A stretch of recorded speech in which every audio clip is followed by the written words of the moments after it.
Bonjour à tous et à toutes et bienvenue donc à la lecture de la parole de Dieu. Nous en sommes toujours à Genèse et cette fois-ci c'est le chapitre 34. Dina, déshonorée par Sichem et vengée par ses frères. Dina, la fille que Léa avait enfantée à Jacob, sortit pour voir les filles du pays.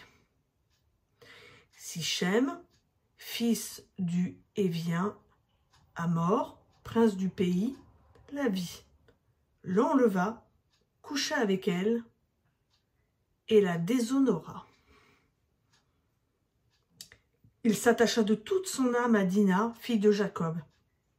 Il aima la jeune fille et sut parler à son cœur.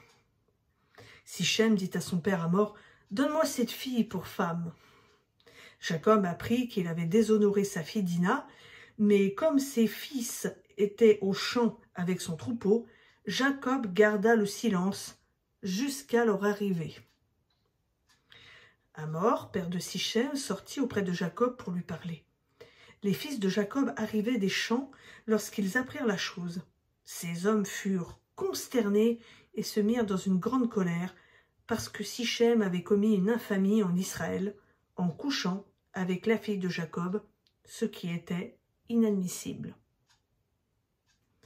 Hamor leur adressa la parole en ces termes. « Mon fils Sichem s'était pris de toute son âme pour votre fille. Donnez-la lui pour femme, je vous en prie. Vous pourrez vous lier par mariage avec nous.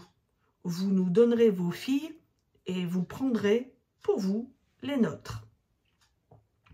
Vous habiterez avec nous et le pays sera à votre disposition. Restez pour y commercer et y acquérir des propriétés. » Sichem dit au père et aux frères de Dina, « Pour obtenir votre faveur, je donnerai ce que vous me direz. Exigez de moi une forte dot et beaucoup de cadeaux, et je donnerai ce que vous me direz, mais donnez-moi la jeune fille pour femme. » Les fils de Jacob répondirent avec ruse à Sichem et à son père, Hamor, parce que Sichem avait déshonoré leur sœur Dina. Ils leur dirent, « C'est pour nous une chose impossible que de donner notre sœur à un homme incirconcis, car ce serait un déshonneur pour nous. Nous ne consentirons à votre désir qu'à la condition que vous deveniez comme nous et que tout mâle parmi vous soit circoncis. Nous vous donnerons alors nos filles et nous prendrons vos filles pour nous. Nous habiterons avec vous et nous deviendrons un seul peuple. Mais si vous ne voulez pas nous écouter et vous faire circoncire, nous prendrons notre fille et nous nous en irons. » Leur parole eut l'assentiment de Hamor et de Sichem, fils de Hamor. Le jeune homme ne tarda pas à faire la chose, car il avait de l'affection pour la fille de Jacob.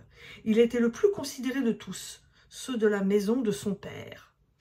Hamor et son fils Sichem se rendirent à la porte de leur ville et parlèrent ainsi aux gens de leur ville. « Ces hommes sont paisibles à notre égard, qu'ils restent dans le pays et qu'ils y commercent. Le pays est bien assez vaste pour eux. Nous prendrons leurs filles pour femmes et nous leur donnerons nos filles. Mais ces hommes ne consentiront à habiter avec nous pour devenir un seul peuple qu'à la condition que tout mâle parmi nous soit circoncis comme ils le sont eux-mêmes. Leurs cheptels, leurs biens et toutes leurs bêtes ne seront-ils pas à nous? Acceptons seulement leurs conditions pour qu'ils restent avec nous. » Tous ceux qui sortaient pour se rendre à la porte de sa ville écoutèrent Hamor, ainsi que son fils Sichem, et tous les mâles qui étaient venus à la porte de la ville furent circoncis.